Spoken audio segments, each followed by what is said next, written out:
বান্দারে যদি দুশ্মন বেড়ে যায়, আত্মীয়র ভিতরও দুশ্মনের সৃষ্টি হয়ে যায়, রক্তের মানুষও যদি তোর সাথে জুলুম করে, বেঈমানি করে, মন ছোট করিস না।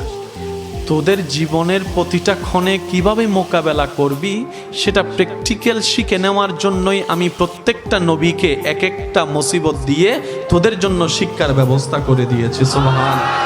তোদের উপর যখন আপনরা বেশি কষ্ট দিবে, জুলুম করবে, ইউসুফ নবীর জীবনীটা একটু খেয়াল করিস। ইউসুফ নবীর জীবনীটা একটু খেয়াল করিস। ওনার আপন রক্তের ভাইয়েরা কি পরিস্থিতি ওনাকে করেছিল যে কূপের মধ্যে ছোট বাচ্চাকে ফেলে দিয়েছে, কিন্তু আমি রব তাদের সে প্ল্যানিংটাকে নষ্ট করে দিয়ে যারা ওনাকে কূপে ফেলে ধ্বংস করে দিতে চেয়েছিল, আমি সেই ইউসুফকে মিশর পর্যন্ত পৌঁছাই দিয়েছি। জগৎ ওনাকে অপরাধী ভেবে, অপরাধী মনে করে জেলখানায় বন্দি বানিয়েছে।